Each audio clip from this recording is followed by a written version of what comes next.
Yo vi de una persona.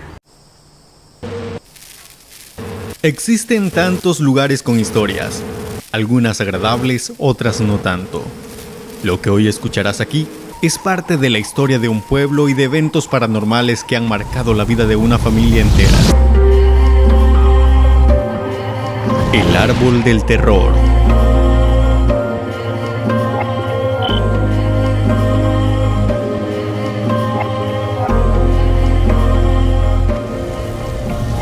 Carolina, San Miguel, El Salvador.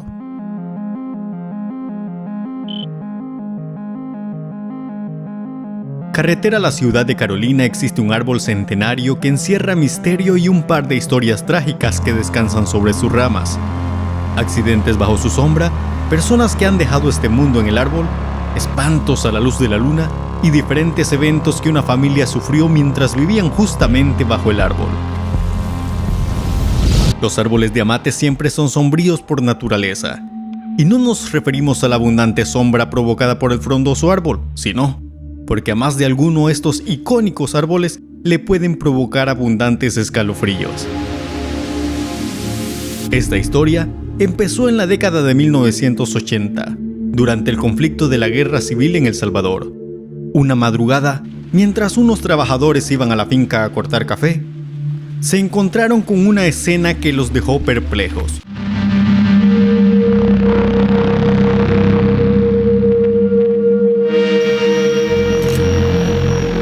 Don Abel Sánchez, nuestro protagonista, tenía aproximadamente 25 años. Él iba acompañado de su hija pequeña cuando se enfrentaron a la dura escena. Nosotros íbamos a cortar café a la finca, y cuando el primer caso que hubo en ese Amate, como le cuento, la hipota estaba pequeña cuando íbamos para ese lugar a cortar. Y lo que hice, como era el grupo que íbamos a cortar café ahí por el lado del llano, del Vío de San Luis. Pero ella me vio que de los unos que se apartó, el que iba primero adelante, se apartó y como el palo, como le estaba contando, que la sombra, el palo de Amate, que está alumbrando la luna, es oscuro, ¿va? Sí, correcto. Y entonces el otro que iba adelante se sorprendió y no volteé a ver yo. Y como la hipota pequeña no quería que se me asustara, ¿va? Y entonces cuando me dice ella, papá me dijo, ¿y eso qué pasó? Me dijo, ¿y eso qué? No, le dije yo, quizás la rama, palo de Amate, le dije, se picó una rama y no justo caer, le dije yo. ¿Y qué? Y como ya cuando ya pasamos, ya el otro ya me dijo, no, me dijo que hay una persona que está colgada en el palo de Amate. La descripción de la escena es bastante explícita. Para que nuestro video no sea censurado o borrado, cambiaremos algunas palabras. Para referirnos al cuerpo lo mencionaremos como odre, entendiendo que el cuerpo es un recipiente, y para referirnos a la cabeza la mencionaremos como pensamientos. Cuando la policía recuperó el primer odre, se dice que solo era sostenido por una cuerda delgada, de esas que le ponían a las camas antiguas. Por lo tanto, no tuvieron otra alternativa que cortarla. Cuando el odre cayó al suelo, literalmente explotó por la acumulación de gases que ya tenía. Ese odre fue sepultado al pie del Amate. La segunda historia es aún más escalofriante, pues al odre le habían quitado los pensamientos y los habían dejado ahí, en el hueco de una rama del árbol. Nadie tenía valor de recuperarlos de allí, hasta que un borracho dijo que si le daban una botella de aguardiente, lo hacía. El trato se hizo y tomó los pensamientos por los cabellos y los bajó del árbol. Ese odre también quedó al pie del árbol. Un total de 4 fueron enterrados allí, al pie del Amate.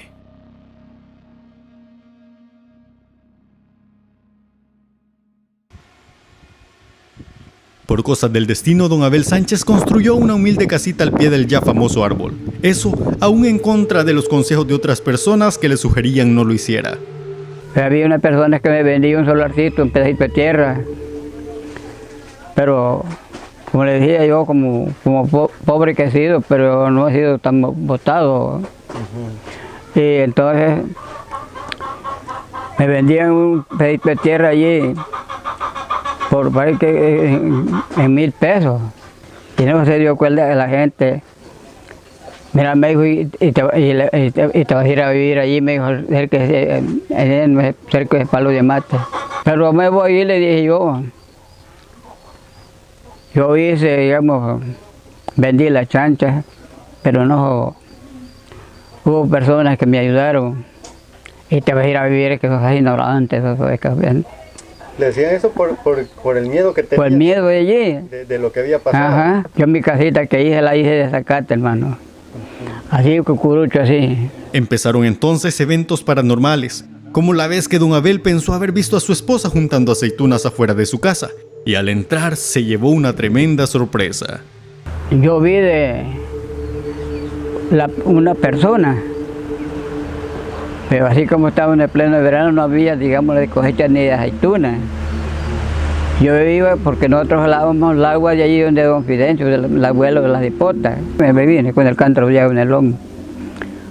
Como de aquí hacia el ranchito allí, vi de la persona, ya era lo oscuro, y solo ella estaba.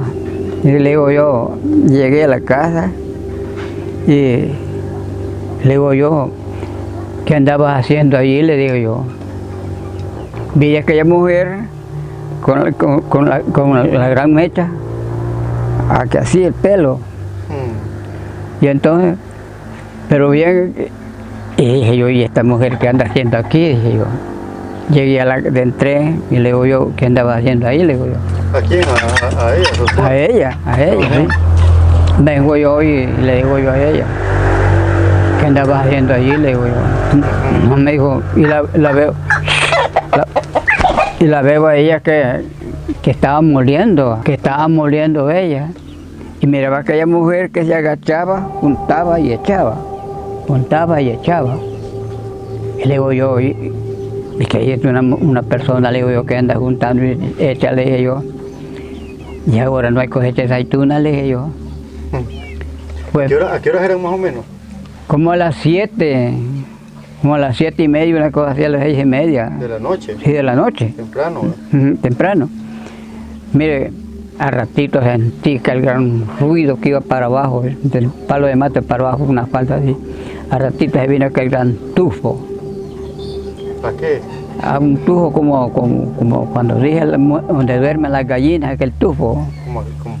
Malo olor, ¿va? Como de pupú de gallina, ¿va? Y mire, yo no sentí nada de miedo, ¿para qué le voy a decir? Otro evento fue vivido por la pareja de esposos cuando escucharon algo que estaba al pie del árbol. El otro caso fue cuando venimos otro día arriba de la viejita, la mamá de las hipotas. Y desde el propio invierno, ella tenía unas manadas de pollo. Y entonces ya los entramos para adentro y ahí íbamos a acostarlos, ¿va? Y entonces estaban las dos hipotas. Y entonces, oye, aquel gran pillido de pollo ella. Aquel gran pillido de pollo, como me dice, mirá, me dijo, los pollos, me dijo, se me están ahogando, me dijo, o el animal me lo está llevando. Entonces no, pero yo como siempre he andado mi lámpara, ¿va? Sí. Y sale ella, mire, con un candil, alumbrando así, y va a hallar los pollos adentro, y allá donde estaba el palo de mate estaba un hoyo así. Dijo a ver ella allí.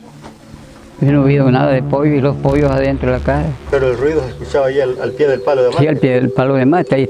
Ahí todavía está el hoyo del pie del palo de mate. Miembros de la familia también cuentan que durante algunas noches se escuchaban ruidos extremadamente fuertes, como si las ramas del árbol se desgajaran y caían con fuerza al suelo, cosa que no era cierto, pues al levantarse por la mañana, las ramas del árbol estaban en completa normalidad.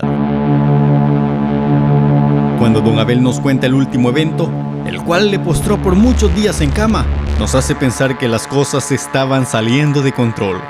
pues aunque ellos aún vivían a la sombra del árbol, el evento se dio camino a casa. Pues yo he visto oído varias cosas. Y yo, por gracias a Dios, hermano, estoy vivo. Estoy vivo. ¿Por qué? Porque yo tengo un Dios que todo lo puede, todo lo sabe. Él me ministra mi vida. Le cuento esa pasada también cuando yo venía de Carolina, del culto. No vivía aquí, vivía allá en el Palo de, ahí cerca del Palo de Mate, ahí vivía yo. Mire, hermano, así.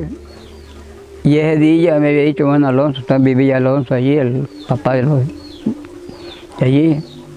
Hermano Abel me dijo, va a ir al culto, sí, le dije, yo voy a ir. Yo, pues él me dijo, si va usted voy yo, me dijo. Vaya pues, le dije yo. Ya como el culto lo comenzaban allí, entonces estaba de pastor el hermano Fermín Rivera. Entonces estaba de pastor él. Y entonces vengo yo y me monté en el bus, me fui. Ya bajé del pueblo y nada de Alonso. Y entonces vengo yo y ya como comenzaban los cultos como a las 4:30, una cosa así. Y llegué un rato ya como a las 6:30, ya se terminó el culto. Dije yo no ando con nadie, dije yo solo anda Dios conmigo. Vengo del culto, dije. Como dije la palabra de Dios, y si Él está conmigo, ¿quién contra mí? Entonces, salí a la calle, entré en el cerco de piedra, dije, pero una naranjita, dije, comiéndomela. Porque en esos tiempos yo no cargaba ni agua. Hoy cargo mi chiquita de agua donde sea que vaya. Pues entonces, agarro camino. Pues en esa vuelta, desde que está un palo de mate allí, para agarrar la cuestacita aquí para arriba, sentí aquel ruido y sentí que iba un caballero para abajo, a toda viada. Yo me acordaba de don Félix, porque don Félix cuando andaba medio tomado, le ponía las espuelas al caballito y a la carrera. Dije yo, ¿y esto qué es? Entonces vine yo, pero yo no me aparté por meter a la calle, mire hermano. Dije yo, si me tocó, me tocó. Pero mire hermano, se lo estoy contando con toda mi sinceridad. Pasé y yo no vi de nada y no sentí nada, ni no vi, solo sentí que pasó el caballero para abajo. Entonces como yo ordeñaba 2 vacas, tenía 3 años, una novilla, y tenía que la sacar de esos terrenos de don Armundo Franco, ya la puerta chacha que le dimos. Y entonces mañaneaba yo a traer los animales porque yo tenía que ir a trabajar. Cuando yo salía como a las 6 de la mañana a traer los animales porque tenía que bajar hasta cerca de una quebrada. Cuando yo salía allí a la calle, yo venía pero empipado de agua, como que chorreaba, como que había metido una poza, hermano. Sudado, y aquello sentía aquella cosa, hermano. Y como a los 3 días, hermano, sentí aquella cosa en mi cuerpo que yo lloraba mis lástimas, hermano. Él lo habla con toda sinceridad. No es porque se haya sacado de mi mente, sacado de mi corazón, no, hermano. Lo que sufrí yo en esa época, de ese susto que vive.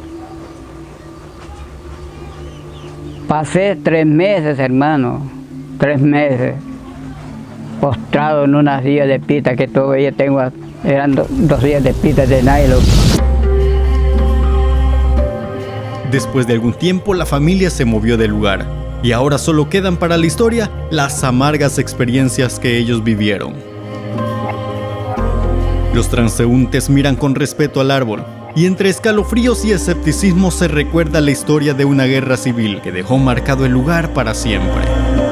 Creer o no los sucesos posteriores ya es decisión propia. Lo que no se puede negar es que el lugar se ha vuelto un ícono de la historia carolinense, y eso permanecerá así por mucho tiempo. Gracias por estar viendo Carolina TV.